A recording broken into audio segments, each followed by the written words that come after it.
Since the dawn of time, man has been curious.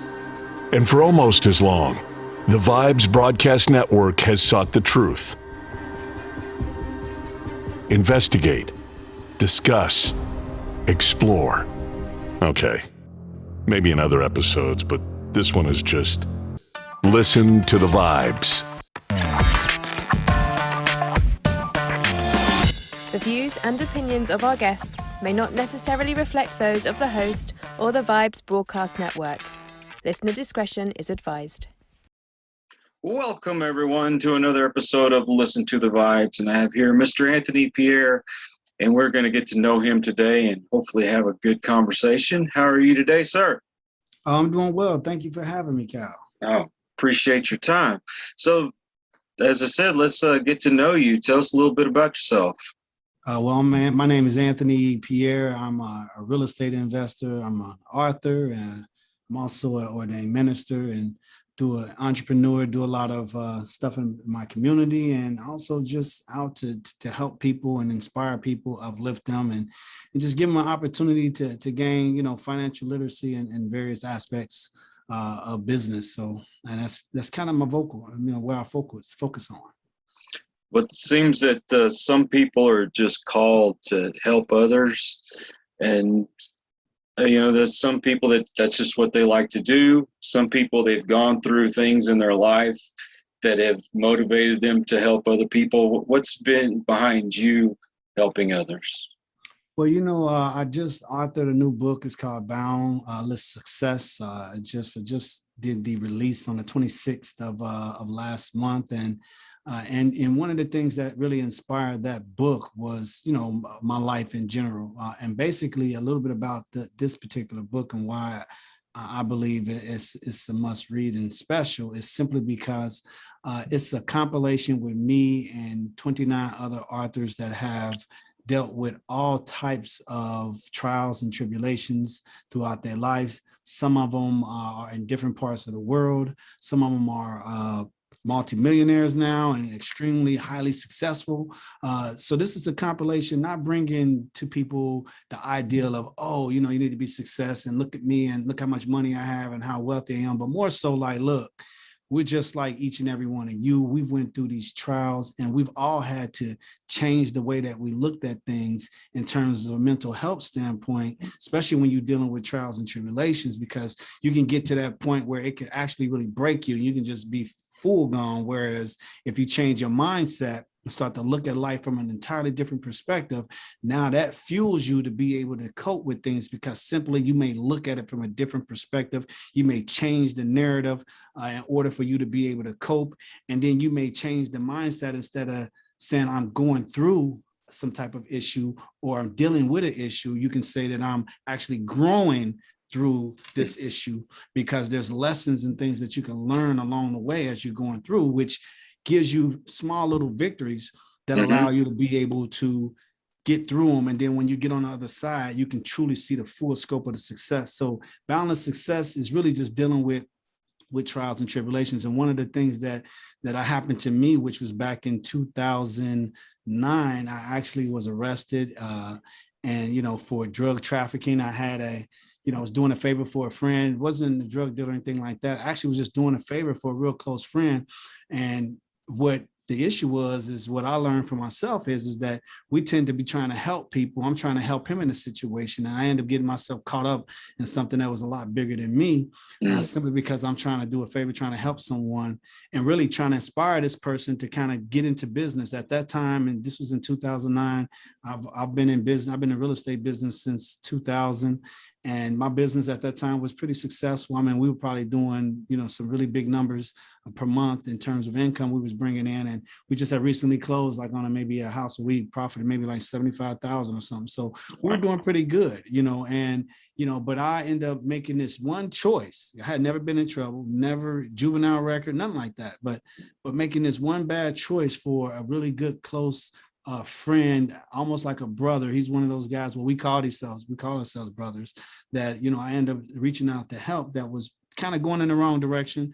and end up pulling myself in a whirlwind of things that were just so much bigger than me, and end up, really challenging my faith as an individual, because at that time I had 4 children. My youngest daughter was 2. My oldest daughter was 26. Then I had a son that was 10, and then my youngest son was 8. So at that time, I was a family man. I was the type of dad, because I was an entrepreneur, that I was at all the, recitals. I was at all the games. I made sure I was usually the only parent on the field trips. So, I took pride in those type of things. I was only male. Most of the guys are at work. So, I'm there and they're like, hey, what are you doing here? I'm like, hey, it's my son. We're going to, to the zoo or whatever it is for that day. So when this happened, it was just tragic to me, man. And it really made me start to question, myself as a human being. And I really, started looking at myself, as a complete, failure, just to myself, to my kids. I started looking at my actions as extremely selfish. And it really, humbled me and kind of broke me down, man, and made me really just start looking like, what's going on with me? Like, how could I ever do this? How could I put my kids, how could I put my family in this type of situation? And that led to the title that's actually in my segment of the book, which is called There's No Such Thing as Failure. And that was something that made me start to challenge that word, failure, because it was so deep in my mind and my heart that it was really kind of killing me. So I had to address it and look at it and change it and change the narrative of it and kind of look at it from an entirely different perspective, and then challenge it. And I even challenged it from different, standpoints. And one of the standpoints that I challenged it was from a spiritual perspective, because at that time, when we get into situations, usually we do turn spiritually, which I didn't at first. I really was trying to avoid it at all costs. I know what you mean. Yeah, but because when you go to prison, you don't want to, oh, now I'm in trouble, let me call on God now, but you wasn't calling on him before, but now you go in prison, you're like, hey, and that's what you see when you get to prison, right? Everybody getting the Bibles out, and for me, maybe for the first a couple of weeks there, man, I was just turning down everything. Man, get this away from me. And it wasn't for a genuine persistence that kept, coming to me and just saying, hey, man, just come join us, man. I mean, it's nothing, and for like 2-3 weeks, man, he just kept, bugging me. And to the point I said, man, if I, come and check you guys out, would you leave me alone? And he was like, yeah. I said, I'm gonna come, man. I'm sitting in on it. And and he did another thing too. He threw a Bible on my bed. I kept saying, I don't want nothing to do with the Bible. I don't want nothing to do with none of that. And he came by one day because he realized that I knew a lot about the Bible because of a situation that happened. He says, do you understand this? And I said, yeah. And I started to break it down to him. He's like, wow, you know a lot about the Bible, but you don't want to be around it. You don't want to deal with it, And I did grow up, my parents was, really religious and stuff like that. So I understood biblical principles and I tried to live by a lot of them. But at the same time, you still had that blurred line. And that's kind of where I was, because, one of the biblical principles I learned real quickly is bad association spoils useful habits, and that's 1 Corinthians 15:33. So that right there was something that touched me, because it made me start to look at my life in general. But just due to him constantly, getting on me, I decided to really join this group. And eventually he threw a Bible on my bed and I told him, man, I don't want this. He says, okay, well, just throw it away. He said, but I ain't doing anything. I'm not going to get it. You do whatever you want to do with it, So that right there kind of inspired me, man, to really, I didn't have, and at that time, I think I read everything that it was in the prison that I could read but the Bible. So I kind of convinced myself to say, well, you know what? I never read the Bible from beginning to end. So let me just go ahead and read it. And that started the process, the healing process. And one of the things that I noticed in the Bible, which I talk about in the book, is that God never mentions failure, not one time in the book. He never says the word. He never uses the word. So it made me really look at the way that we as humans, as we view ourselves, like, are we really failures? And I came to the conclusion that no, we're not. And that's kind of just spearheaded this whole book. And I started, challenging that. And it just really inspired me to really overcome the trials, because I ended up getting convicted for 6 years. I had to do 6 years in prison. Yeah. And, during that 6 years, in the beginning, it was tough, but actually I utilized that as an opportunity to impact and change lives, because I realized that, the only way that you can be considered a failure is when you actually truly fail. So what that means is that if you actually got a radio, right, and you break it, right, it doesn't work anymore, right? Well, then now that radio has failed, right? It's broke. You got to replace it, right? Right. Well, the moment that we put energy and action behind us, there's no way that you can fail. So if a situation, you might have an unfortunate circumstances, but what are you doing after? Are you enacting energy, putting force behind it, moving forward? It can be as simple as you laying in the bed and not wanting to get out of bed that day. You have success getting out the bed, because whatever you was dealing with mentally, you had you so down that you had to drag yourself out of bed. But that was a success because you got out of bed. Right. And then throughout the day, you realize that, life is not really that bad. It may be your child, put a smile on your face. It may be a friend that gives you a call and just tell you how much, you mean to them. And all those things count to help you to continue to move on and push forward.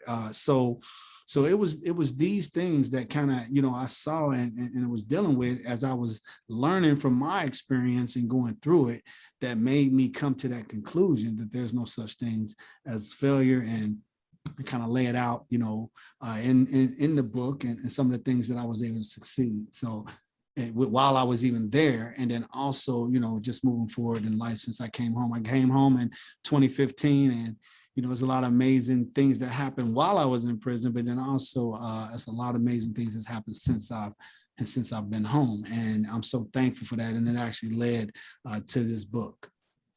Well, we know that God says that to everything there is a season. And it's okay if you are down every once in a while, or you get upset every once in a while. What God doesn't want you to do is stay there.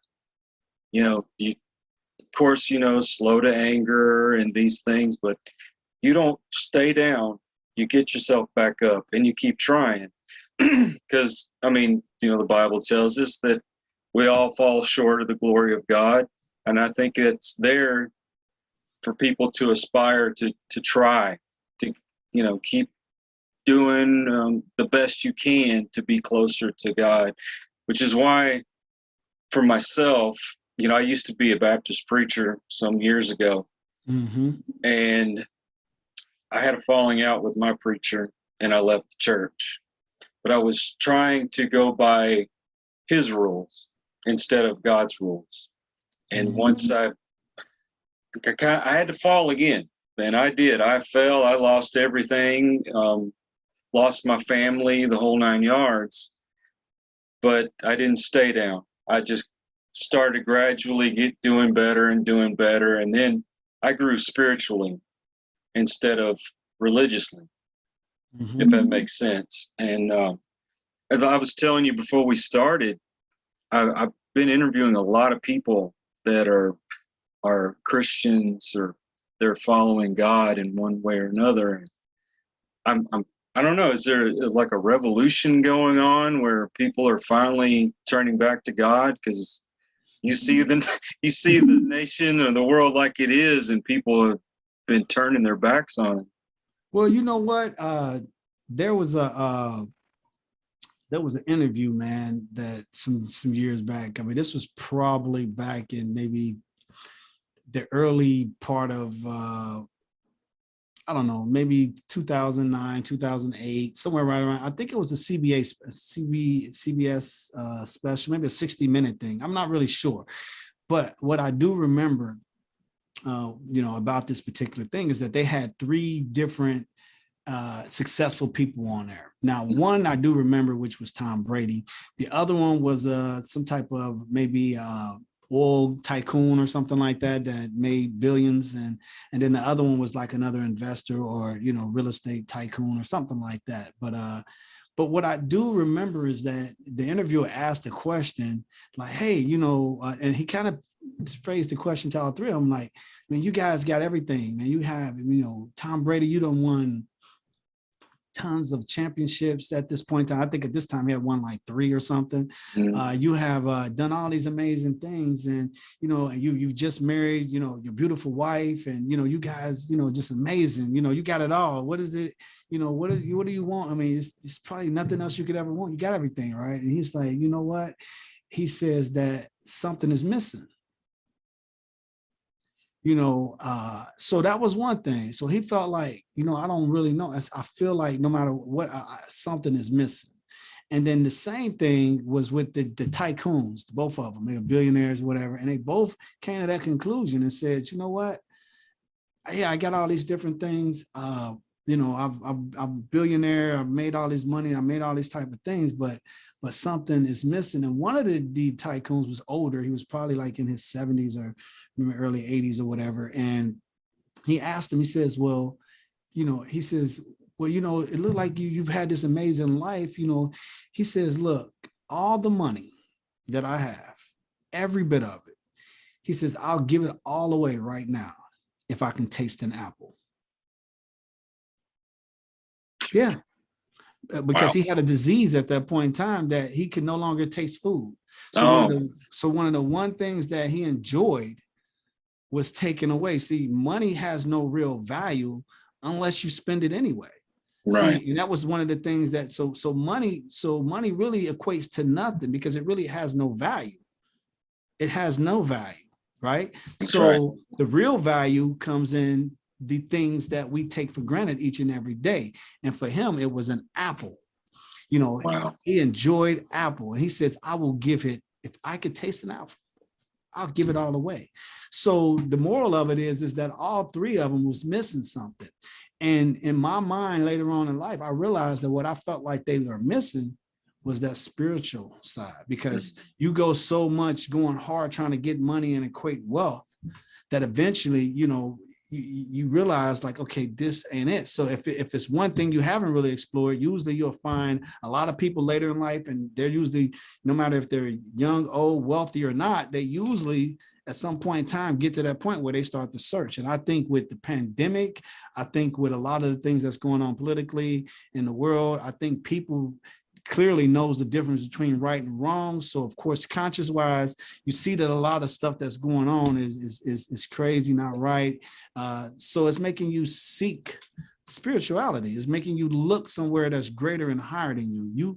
There's no way that anybody in their right mind could say that there's not a creator, that there's not an intelligent creator, because we wouldn't even be able to have this dialect if things just happen by chance, or it just couldn't, because everything needs a designer. You can design a plane, but until you put an engine in it to make it work and do what it needs to do, it can't go anywhere. It's just a plane. Sure. But did that plane just fall out the sky and no, it had a designer. Then it has someone that created the infrastructure in it, engine and the things it needed, in order for it to actually take flight and actually, fulfill its purpose. Right. And what I feel like with us humans is that, we are this plane, and then we have all these different things that's built in our engine, and some of that ain't working right. Sometimes it ain't flying. So we can't really, the safest transportation we know right now is planes. 4,000 plus planes fly every day without any type of casualty. We have more car accidents when it's in the human hands than anything else, right? So it's the same thing, I think, with us humans in our lives and how we live our lives. It's like we don't have it all together, so we need to figure out. We're still all trying to figure it out. How to, what is life? What's life purpose? What do we need to be doing with our lives? And that's special. And again, I can't remember exactly if it was 60 minutes what it was, but it kind of helped me look and just says, a matter of fact, another individual, I have to equate it to another spiritual brother of mine, kind of helped me appreciate that. So let me give him credit, because that was the thing that, the conclusion that he came to, and the same conclusion that I came to, is that they were missing that spirituality. And here's why I say that, is that if the gentleman that died, I mean, that was old, that felt like all he wanted to do is taste an apple again, if he really didn't have a strong spirituality or a hope for something that's way better than what we have now, then of course, that is what you long for. I mean, money, what it can give you, that's really your reward. And that's the sad part about when you see people that's extremely wealthy, is that a lot of times they reward be that, and they miss out on all these other different things, relationships, family, all the other things that sometimes we even take for granted, because we look at our lives and says, well, if I'm not a millionaire, if I don't have money, then my life is not a success. And that's so untrue, so that's just my take on it. To me, success is not measured by your bank account. It's measured by those that love you, and those that appreciate you. And like my children, for instance, when they were younger and I was doing the drinking and the drugs and all those things, I was not a father to them. And so that part of my life, I lost that closeness, that fellowship that I needed with my children. And then when I finally got my life back on track and got away from the drugs and the alcohol and really trying very hard, my reward was I got my relationship with my children back. To me, that's a success, a real success. And we do have to go through our trials and tribulations. That it helps you to grow. It gives you character. Just like for me, when I get some kind of scar or something, that's character to me. You know what I mean? that's my medal of honor, And so when you go through these trials and tribulations, and number one, you might get knocked down a few pegs if your ego's getting the better of you, but you're learning something, you're growing, and you can help somebody else along the way, which is very, very important to me. And I can't agree with you then more than 100%, because life comes with in stages and different things that happens in your life. It almost equate your life as a book, and usually a trial or a tribulation, no matter how difficult, is just a page in that book. I mean, it doesn't really define you and who you are and where you want to go and what you want to be, unless you allow it to define you. The success is more so of a mind state. It's like, it's a mindset. It's like how you equate and how you look at success in general. You change the way that you look at situations, things, and you adapt to it in order to create it and make it positive, then it protects your mental. And it protects your mental health in a sense that now you're not allowing something to bring in a negative force on you that's draining you, and then not allowing you to be able to perform at the level that that you can perform. Does that make sense? Yes, sir. Yeah. Yes, so sir. That's what I see a lot. And so, yeah, it's more so, to be honest with you, I was just, have you ever heard of the Truman experiment? I think it was. You ever heard of that? I want to say that I have, but I can't remember what it was about. Okay, well, the Truman experiment was when Truman, I think he did he took like, I don't know, a bunch of extremely intelligent, highly intelligent IQ kids, and he like followed them like most of their lives, just to kind of see what would happen with them. The kids had to have over 150 IQ or better. And he kind of followed their lives and looked at, where they were, what they did, and how their lives, ended up. And, the interesting thing is that a portion of them, did extremely well, like was some of the movers and shakers in the world, doing all kind of amazing things. Mm-hmm. The bulk of them, another big bulk of them, was just successful. They wasn't doing anything super amazing, but they were having productive lives, and they were successful in the sense of being productive in society and doing things right. Mm-hmm. And then a small group of them hadn't really achieved anything and was like just the lower end. You couldn't never capitalized on. I mean, this is some of the smartest brains in the world, but never was able to capitalize on anything, and really didn't do anything. Were drug ridding, poverty, just never was able to get out of the situation. And so the study was just basically saying, hey, looking at it, he realized that the talents that you have is the economic circumstances that you're dealing with. Mm-hmm. So these kids, whether they were white or black or whatever their race was, it didn't matter. If their economic situation did not provide them with the opportunities, then they were never able to even get out. And they were some of the most brilliant minds ever. And they could not get out of that situation simply because of the economic, disadvantage that was placed on them. And why that's significant to understand is for this fact alone, is that if you take the talent pool and you actually capitalize on our talent, like let's just take US for example, extremely brilliant, talented country. Mm-hmm. The problem is why competitive wise, when you're competing with other countries, why in certain aspects we don't do well, like say in math and other things like that, is that we don't necessarily capitalize on our talent. A lot of times we'll allow racial division, other different things, school divisions, all these different things, which don't allow us to capitalize on our talent. Now we see some of our talent sports-wise when we watch like the Olympics and things like that, you compete, but how many youth, and it doesn't matter their race, that's actually we're not capitalizing on. So what I mean by that is that if we capitalize, and I'll just use this as an example, if we capitalize on these minds and gave them these opportunities, we will have 2 Major League Baseball leagues. We will have 2 NBA leagues, or maybe even 3 NBA leagues. We'll have a ton of doctors, tons of lawyers, tons of some of the brilliant minds that's creating and bringing change throughout the earth, simply because we took more time to capitalize on the talents and not use economic, politics, division, wealth, all these things to divide. We actually created more of a different environment to unify. And that's kind of why with the book and then also the educational program that I started, that's where it came from. It comes from this idea of changing the way that we think. Once I saw the power of changing the way that I thought, and then how it helped me, it made me now try to impact and change other people's mindset to start looking at things different.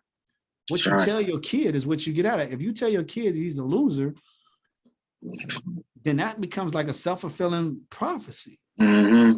You're never going to be nothing.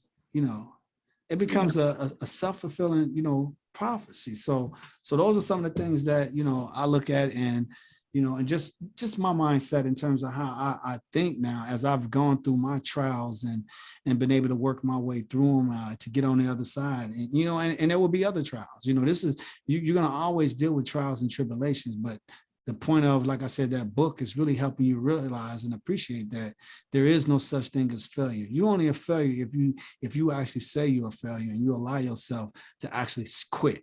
And the only way you can quit is when your heart stops beating. So if you're getting up every day and you're moving forward and transitioning from whatever you're dealing with, then you're far from a failure. You actually are succeeding in every way, because that's what life is all about, as you mentioned, about getting up, putting your bootstraps on, keep pushing forward, and then learning from your mistakes. That's what allows you to grow through your trials, because you start to learn. Once you take responsibility, once you start blaming other people for your problems, once you start looking at what happened, maybe childhood trauma and all those different things, and you may never get over some of those things for the rest of your life.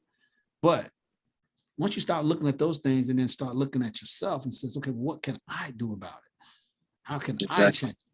And then you change the narrative from you, and then you start helping other people, your problems become a lot less. Exactly. When you start focusing on other people and extending yourself to help other people instead of staying in your own little misery, your problems, and then you're not impacting and helping others, So that's one of the things that I think is so extremely important, is that you have to change the narrative, take responsibility, then stop worrying about yourself, start helping others.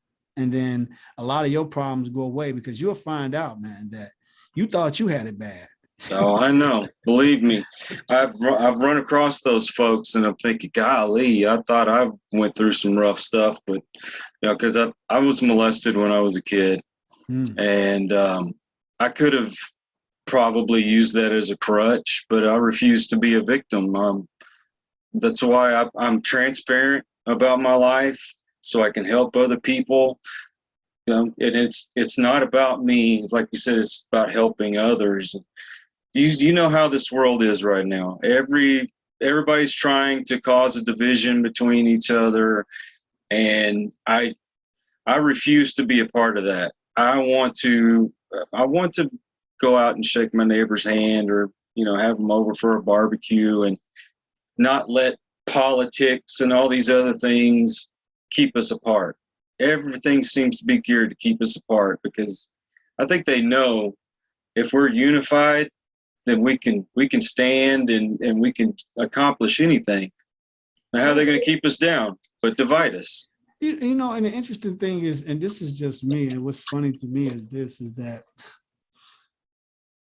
if you look around the world, in most capacity, they pretty much have everything that we have. They have a business city infrastructure. They have businesses. They have billionaires that's running different businesses within those countries. They have everything that we have, whether it's at a smaller degree or whatever. So when you look at that, how could anybody say anybody is better than anyone? The only thing that we're doing is really withholding information and prosperity from each other in order to try to climb above each other, when really nobody is getting anywhere. Right Sure. now, I mean, before, we think we equate that through violence, guns, and war, and get more ships and have more nuclear bombs, planted at you or pointed at you, and then that gives us an advantage. Are we the greatest, country in the world? And that sounds it sounds great, but in reality, every country is failing at something. Some of them are failing at extremely bad, worse. And if we actually recognize that, then we can strengthen each other as an entire world, because we can bring what we bring as an advantage, and that we do well to other countries, and then help them with things that they're struggling with that we do well. And then what they do well, they help us, and then vice versa. And then now the whole entire world, because there's brilliant minds over the whole entire world, because you wouldn't have, if somebody was less than the other person, we wouldn't have these infrastructure in these other countries building huge buildings, architects, designers, engineers, doctors, medicine. You think about it, the virus happened, the whole world mobilized. Different countries, different people from all over the world help with these vaccines that's being pushed out throughout the world. So it just shows me that it's a narrative. We know that politics play a big picture, and controlling the narrative, and big pocket, big money, lobbyists. We know all that stuff has a big thing to do with the country. But I think that as an overall whole, we're missing out because of that idea and that old way of thinking, and then trying to hold on to that. And you see it crumbling with what you see what's going on around the world right now, because people just not buying it. And a lot of people are tired of it. And whether you standing on this side or that side, eventually you're going to clash anyway, because one is getting sick and tired. The other one is still trying to uphold it. And eventually you got to keep this narrative. But what is it really all about? It's really about, we all just want peace, love. Exactly. We're to take care of our family. That's all we want. We want to not have to worry about our bills. Exactly. It's amazing. I mean, I can go on forever. I got so many ways I look at things. Oh, I hear you. Perspective. Well, one way I look at it is, it's like as a team, we're almost there to get to the end zone, and they just keep moving the goalpost to where you're never going to get there. Man, it's a ridiculous analogy. Yeah, that's a beautiful analogy. Exactly. It's like, it was just there. Now it's way down there again, and you just keep moving, and we're not getting anywhere. We're not accomplishing anything, man. Everything is other than technology in itself, which we're still not using to its full capacity, but everything is a lot worse than what it was in the past. I mean, it really is. I mean, look at the natural disasters. I mean, I've never in my life turned on the TV and been able to see, and maybe we're closer to what's going on around the world, but where you see the whole entire earth practically on fire in some type of sense. You know, over here, this is happening. That, I mean, everybody is being affected. So that's that commonality that we all have. We know that, man, it's bigger than this. We just want peace. How do we get peace? I just want to be able to take care of my kid, provide them, to live a nice life, remove some of these traps, drugs, alcohol abuse, these things that sometimes the world we push out there as if like they're okay. And I think about it like me catching my case, it was a drug case. But then when you look at our country, I mean, that's all they push is drugs every day legally. You know what I mean? Yeah, they do. Yeah. So whether it's an illegal drug that you're getting hooked on, how many people are addicted to legal drugs that they get every day? Because we push, how many people are dependent on drugs? And then when they actually realize that they're dependent on these drugs and then somebody helped them get over those drugs, then they never do them again. Then they have happy, productive lives. Exactly. Because they realize they never even needed the drugs. Exactly. So that's why when I gave up the drinking and the drugs, my life opened up in so many ways. The whole time I'm doing those things, I'm feeling as low can be, and always woe is me, and blah, blah, blah, blah. And then once I got off of it and I saw there was a bigger picture, there was a brighter day, man, it was amazing. It just totally opened up for me. Now, I wanted to bring up something, and I'm going to mention someone that's very, very close to me, but I'm not going to mention their name because I don't want to embarrass them. But they're in a situation where they're with someone that just treats them like garbage and has no accountability whatsoever, doesn't step up to the plate.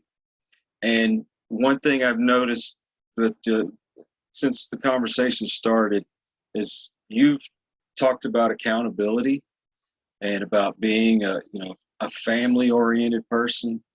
And when you've got people out there that are doing the exact opposite, I mean, how do we deal with that situation? How do we help people get out of that kind of situation? Well, you know what? That's a very good point.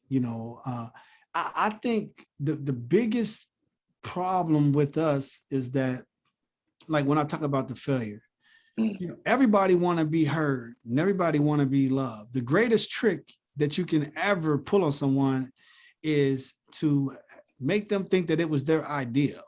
Yeah. You know what I mean?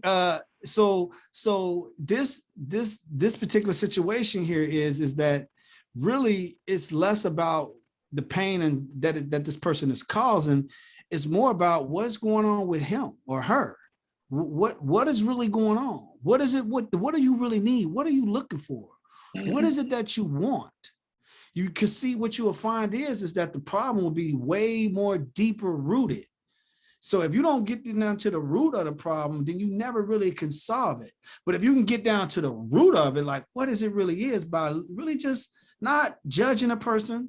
No, I don't care. You can be a heroin addict, crackhead. You can be a drug dealer. You can be the worst dad in the world. You could. What is the issue and the problem? Let's get to the root of it. And then if you can get to the root of it, because everything cannot be solved by, you reading the Bible and praying every day. It's just not going to necessarily. Sometimes you need help. Sometimes there's mental health issues. There's things that you need to address. There's treatments that need to be taking place. These are things we do have professionals that have studied these things and they understand them and they're able to assist and help. So, but to really get someone help if they need it, you have to actually get to the root of what the problem is. And the only way that you can do that, you got to come from a loving, respectful place. And it's got to be genuine. They got to know that you really care, like you really concerned. Forget what you done to me. Forget all of that. I don't care. None of that, man. It's about you, because right now what you're doing is really destructive and it's hurting you. And yeah, it's hurting the people around you too. So I need to see, how can I help you? Like, what is it that you really need? Where is this pain coming from? Where is this sense of you don't care about life? Where is this sense of you don't you're not taking an interest in your kids, and you just don't even care about what's going on. What really is the issue and problem? And what I'm gonna tell you, Kyle, is what you'll find out if you can draw deep in those waters, because it becomes hard, because those type of people usually put up this shield that they, this big old guard that it's hard to break. But if you're able to actually start to crack at it, and the way to do it is, first, you have to be sincere. You have to really have a genuine concern. Forget what he's done, how many people he's hurt, the anger that he's caused in you. You really have to go back and just genuinely try to say, okay, I really want to take an interest in you. And then two, you have to actually do it in a community type of standpoint. So you have to have others that take an interest in them too. So what I mean by that is that, let's say you find out that there's certain needs, certain things that he's struggling with or that he needs help. Well, now you need to create a community for him to start, or her, to help them, so that they may have you. It may could be your son. He may not want to talk to you about certain different things. And that could maybe just from your childhood, maybe me going to prison. It's a disconnect there. And he may not feel that comfortable, but he may feel more comfortable with someone else. Sure. That shared similar core values as you, that can actually kind of step in and help him there. You see what I mean? Now you may be able to help him maybe over here financially with some different things to help him get right here. And then another person may be able to help him spiritually. So all these different, and see, now a person starts to really feel love, right? Because maybe for the first time, people started to take an interest, and now they started to be seen. You see the power in that? So, and then now you start noticing that, okay, man, they're starting to make changes. And then before you know it, you won't even recognize them, because now they will become who they always really wanted to become. And they'll start to own it. And then now you're seeing exactly what you knew. But if that person doesn't feel like you even believe that he can become that, he's never going to show you that anyway. Because you think I'm just a piece of trash anyway. So guess what? I'll be a piece of trash every day for you. You don't believe in me. You don't understand. You don't understand my trials. You don't understand what I went through. You don't understand my life. And all those things are all excuses, but that's what he's dealing with. Exactly. You had to overcome it to get where you are. So now that's where you have to come back. I guess the thing that really hurts me is the person that's close to me. I saw them with, this strong will and this confidence and this, you're not going to break me kind of attitude. And then all of a sudden, being with this other person, is just being broke down a little bit and a little bit more each and every day. And I want to fix it, but I know I can't. And it's just like, people don't understand. You cannot force people to be moral. You can't force people to change their ways. You have to do it with love. You have to start with the heart. That's the only way people are going to change. So, the biggest thing is what I found that you can do, because here's the thing, and this is what I learned from when I went to prison. And one of my favorite characters in the Bible is David. And the reason why I love David is because, David went through so many trials and tribulations, and a lot of them was self-inflicted. I was going to say that. Yeah, a lot of them was self-inflicted, right? And just being human, man. I mean, he just sinful inclinations, end up causing him, to lust, saying for Bathsheba, and then after that, he ended up, premeditating the murder of her husband, and just all these horrible things, but. The one thing that I learned from that lesson is that when all these things happened to him, the one thing that when Nathan came to him and kind of revealed that, God realized these things that he'd done that he thought he was kind of doing in secret, and that kind of came to light, he broke down, and first thing he said is that I've sinned against God. So eventually he manifested and realized, like, I done really, really screwed up. The next thing that he did is that he prayed to God to not take his Holy Spirit away, to not take that event, because, God was helping him. He was with him, but now he had done this thing. And then the other thing that he did is that, when God told him, hey, I'm going to take your child, this child, we're going to talk. Well, he believed that maybe if he, fast and he prayed and he did these things, that maybe God would change his mind and not take the child that him and Bathsheba was about to have. Well, we know that didn't happen. The child died, and then shortly after that, he went on and says, he cleaned himself up, and he says, what's done is done, and then he moved on. But what's so powerful about that is that at that moment, he realized that he had been blessed because God didn't execute him, because he could have, because he violated the law, and basically the king shouldn't be above, but God knew his heart and knew who he was as a core, as an individual. So this is a message for anybody that may be dealing with anything.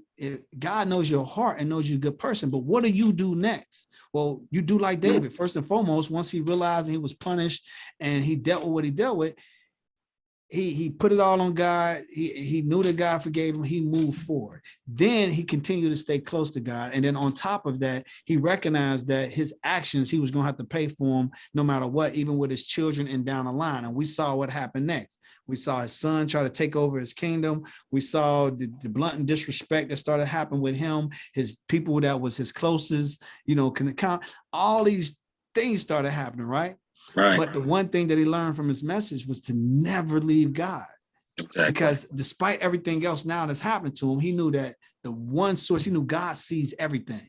And he knew that he had done what he done, but he was still a righteous person at heart, and that he loved God, he loved his family, and that he was still for his country, and he was going to still be there no matter what.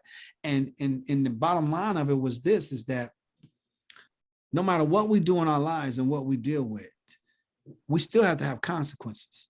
Yep. So when I was in prison, I realized that, okay, I can get on the phone and tell my boys how much I love them, my daughter, how much I love them. I can send them stuff every day. I can do Bible studies with them. I can teach them different things from prison, whatever I can do, right? But there was going to be a huge consequence for my actions that put me there.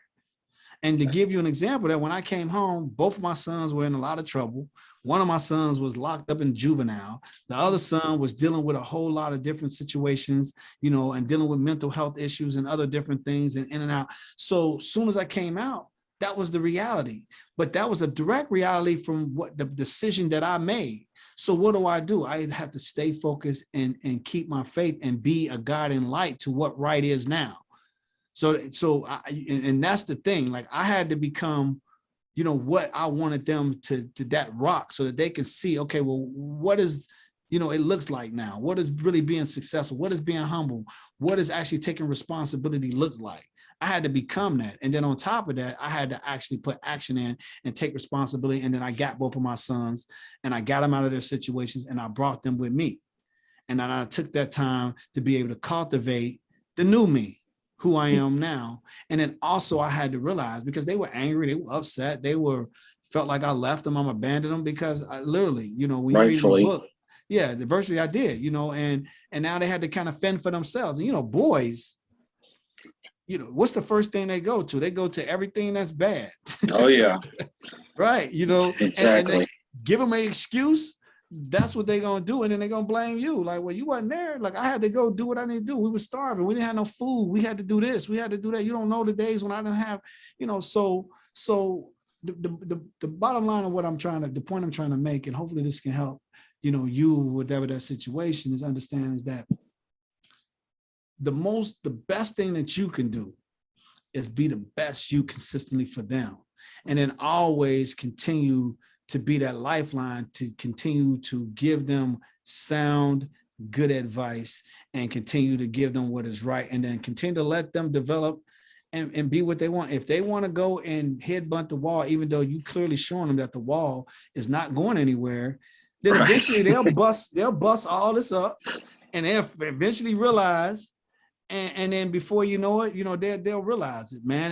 And hopefully they can realize it before something tragic happened. But more importantly, usually what happens is, if you become consistent light, they'll see it and they'll gravitate to that light because they can find it. But if you hypocritical, you're not doing what you're supposed to do, and then all you do is just really give them more fuel to do what they're doing, because they say, well, you're a hypocrite anyway. You're not doing it. And how can you come tell me about anything? Because look at you still doing X, Y, Z. So that lesson from David helped me realize that I had to be consistent in terms of my faith, in terms of my practices, how I go about my day-to-day life, how I carry myself, so that that way they can see that, oh, okay, my dad got in trouble and he went to prison, but look, he got out and now he's got successful businesses. He's doing X, Y, Z. He's able to do these things. So when they get into trials and tribulations, they can say, well, my dad did it, I can do it. And then you're there to be like, yes, you definitely can do it. And here's how. Does that make sense? Is that helpful? That is very helpful. And those are the exact reasons why I won't go back to the drinking and the drugs and the whoring around and all the other terrible things that I used to do. And I say my children are successful in spite of their father. But, I do see them making a lot of the mistakes that I made. And I mean, they learned it for me. So all I can do is be there to love them and support them and do everything I can. And speaking of, one thing that I've learned from people that are successful is that they don't ever go up that ladder or climb that mountain without taking people with them. Right. When I was a supervisor at the city, as I was coming up the ranks, whoever was coming in behind me, I tried to teach them everything that I knew, because I knew if there was a spot open and I got in there, then there's somebody that could jump right in where I left off. But there was a lot of guys there that they, got to be a foreman or, a crew leader or whatever. They would never teach anybody anything because they're afraid, oh, they're going to take my job or what have you. But the ones that did show other folks, it's like they became more successful. So I'm sure that's probably part of your philosophy. Can you kind of elaborate on it a little bit? Yeah, there's, like the Bible says, there's more happiness than giving than receiving. I mean, That's right. Your real happiness is going to come from you actually giving. Matter of fact, my brother used to always tell me, he's like, you know what? You'll be a multi-billionaire if you start giving away everything for free. So he used to always tell me that, like, because, if I had a new ideal, if I had a new concept, if I did something and had success with it, I was quick. I would tell somebody the next day, like, hey, I just did this and here's what I did. And, so a lot of people think that, well, either that needs to be bottled up and sold to make some type of profit from it, or that you just keep it to yourself. And then you become this light for everyone. And then everybody look at you and says, oh, he's super successful and he this and he that. I mean, because you notice that when you introduce successful people, usually they tell you all their accolades, like, well, they did this. And by the time, the third or fourth thing, you're already, wow, they done all these amazing things, about what success is. But really, does that really equate what real success is? No, success is, a person once said to me, is that, okay, well, you a million, you made millions of dollars, but how many other people have you made millions of dollars? Mm-hmm. How many millionaires have you made? Okay, so what good is, if I'm a millionaire, so if somebody right now is a billionaire, how many billionaires did you make? Or how many millionaires did you make? Or how many foremans did you help get to that level? So you see, it goes to every level. It's not really, it can go way up here to what you consider major success to all the way down here. So it really is about giving and about you taking time out to take an interest in other people. That is what real success is, and helping them reach their goals. If I can help you reach your goal, then eventually I definitely would reach my goal. Because if I help many of you, what happens is that it's just a trickle effect. You're going to make sure that I'm successful. You're going to be like, hey, this guy poured everything into me. Like, even if I was having a difficult time or I was going through something, guess who will be the ones that come pull you up? All those people that you helped. They'll be like, no, they will stop what they're doing. They'll hear your name. Cal, what's going on with Cal? Oh, no. they're there. Right. To lift you up, to help you, because they know that, man, I wouldn't been able to do what I've been able to do if it wasn't for Cal, if he didn't reach out, if he didn't do the things he did. So they're going to do everything in their power to help you. So success really comes by how many people that you're willing to help. That's really what success is. Success comes with serving, and one of the things that Jesus made very clear to his disciples is that he says that, you guys must, it's not about you being ministered to, it's about you ministering. Mm-hmm. It's about you out actually teaching and helping other people. That's the one that's great. Exactly. So that's really the fundamental principle. The one that's great is the one that's willing to minister. So that means that you're going to actually be the slave. You're slaving for other people. Mm-hmm. Can I get you some water? What do you need? Can I help you? You're slaving. That's what success is. And that's really, if you really want to be successful, then that's what you want to do. And I think that you got different types of success. You have this success over here that kind of beat down and drags out people and takes advantage of people and sucks the blood out of them in order to get here to where they are on top. And nobody really can ever get past a certain level. Right. So that I call that the vampire success because it sucks the blood out of everybody. And there's only a certain people at the top. And then they look down on everybody else and they just say that they're better. And then you have this other organic type of success where it becomes almost contagious to the point that everybody that gets involved with it all become successful because they get a piece of it and they're able to take it, and then they start to grow, and then you grow out this amazingly organic thing, and now you're starting to turn out not just one person but tens of thousands of people that are now being successful because you were able to put this out here and you were able to give it out here in a way that they can be able to digest it, understand it, and then apply it and get out there and then make it happen. And I think that's really and that's the type of success that I like, the one that comes from, that's organically, that it touches many people's lives and all of them are able to take from it. And that's why books are so powerful. There's so many people that says, man, I read a book and that book changed my life. You see, that's giving back, because we know authors don't make tons of millions of dollars. Most authors don't make millions of dollars from books. You have some that does, but most of them don't. But how many people's lives have they impacted that got out here and became extremely successful from that book? Right. That's right. Or from that talk, or from that speaker, even from something like this, from an interview, so. Well, one thing that, and I'm not looking for accolades, but every once in a while, when I'm kind of feeling a little low and think, man, why am I still doing this? It doesn't seem like anything's happening. I don't say that anymore, but I used to.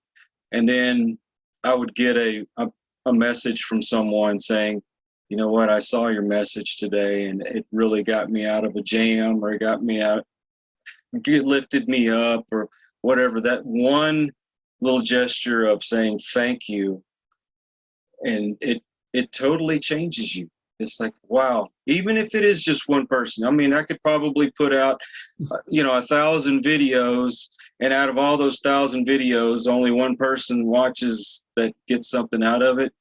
That's success to me. That, man, and there you have it, man.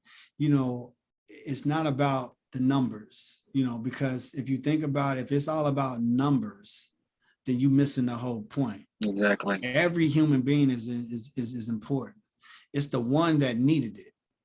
If there was that one person who felt like he needed it and got it and actually realized that it impacted him, that is success. It was all worth it for that one person. And that's how I feel about it, even with this book. If it's one person that, that gets something out of it, that can say, this impact and change my life. That, as a matter of fact, just recently, just to tell you a story, I got a text probably about 3 or 4 days ago from one of my a spiritual sister who actually bought the book, and she, read the book, and she was just said, man, I can't put the book down. And she says, I've always lacked self-control. Self-confidence. And I just never really believed in myself throughout my whole entire life.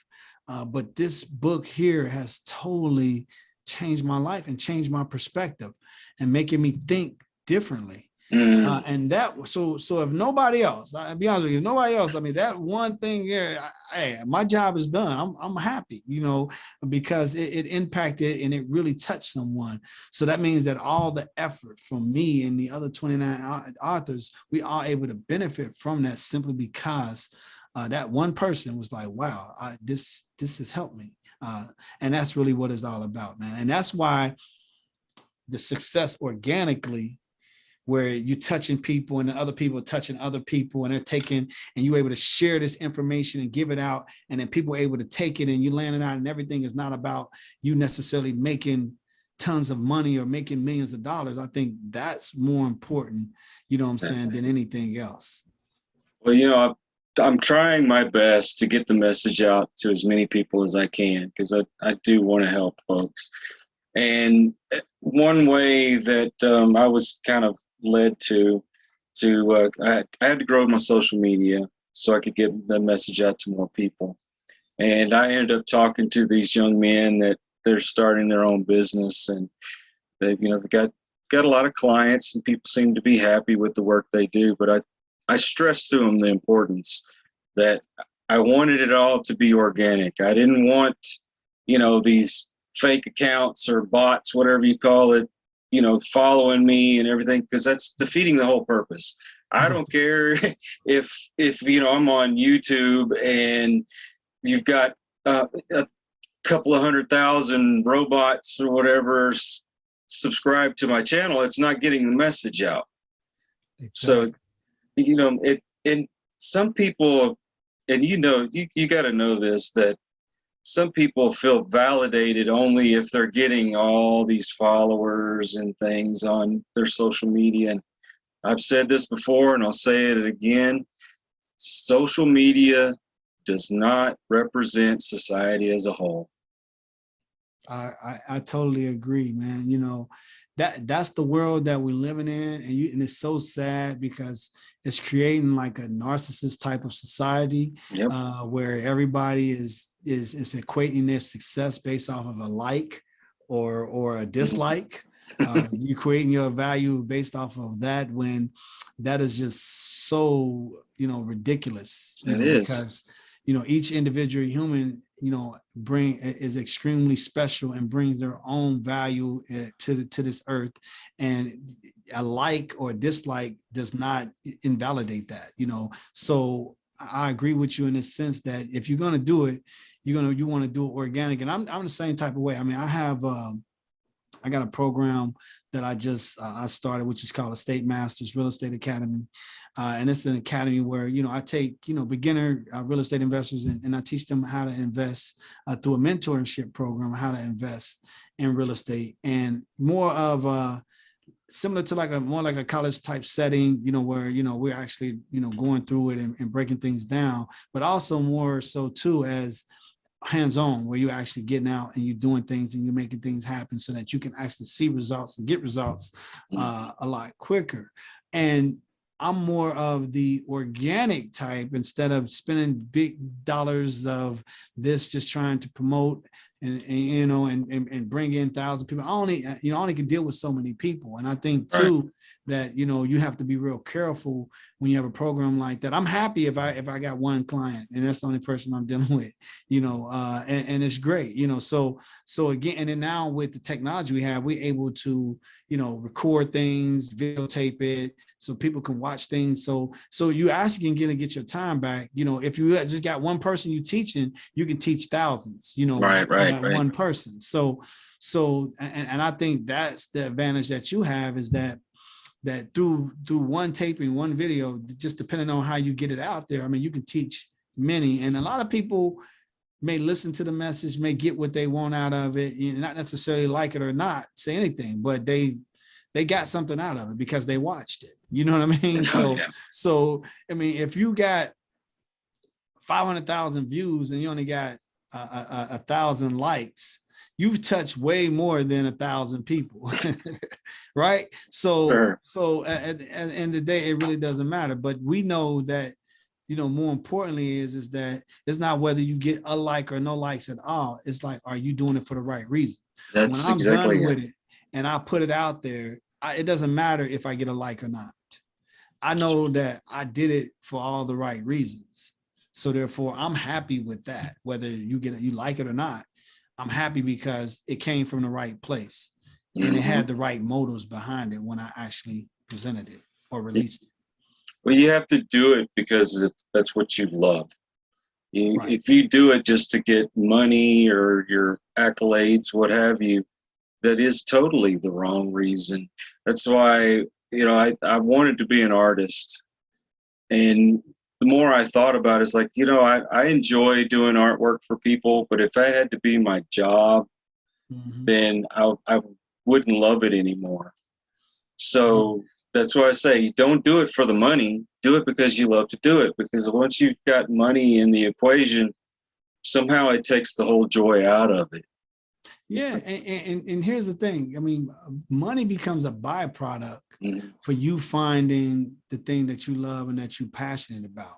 Because when you do certain things, like with me, with like real estate and the stuff that I do with real estate and then teaching, that never feels like a job to me. That's just something that I thoroughly enjoy doing. Does it come with its own issues and problems? Yeah. Does it come with a certain type of stresses? Yes. And it would be no different with you might love doing talk shows, but all the back end stuff and all the editing and all the crazy stuff you got to do you may hate, you know what I mean? But when you on your stage and you're able to do what you do and what you love to do best, you in your zone, you in your environment, your element. So therefore you thoroughly enjoy it. And it's the same thing with anything in life. And I think that's how you really, find real happiness. Happiness is you actually enjoying the really simple things. Like when the last time you went on a walk? When the last time you went outside and actually looked up and just saw just the amazing creation? When the last time you walked with your kid and just showed them and talked about an interesting animal or insect that you saw? And then also just realize the design, the colors, the humor, you know what I'm saying? Just the actual instincts and all these things that make you appreciate just the simplest things. That's really enjoying life. We go so fast in our lives. Yes, we do. That we don't even take time to just enjoy. And that's why I love my wife, because my wife, that's what she's all about. Stop, smell the roses, enjoy these simple things. Let's just go for a walk. That's the way my wife is. That's because they recognize, we as, a lot of us husbands and even wives be providers. And sometimes if you either or on either side, you tend to spend a lot of time, trying to provide. Which is a God-given responsibility that we definitely have to do. But at the same time, that doesn't mean that we forgo everything that is the simple things that's free, that really gives us real joy, that we don't find time to enjoy those things. And I think that's important. I could sit here and talk to you all day long. Oh man, it's been amazing, man. I appreciate you, man, just giving me the opportunity to come on here and talk and just share my experience and just and share the new book that just was released as well, man. I appreciate it. And if you could send me the links, like I'm assuming you have social media and your to buy your book and those kind of things. If you could send me those, I will put those in the description so people can just click on it and go straight to it. Okay, great.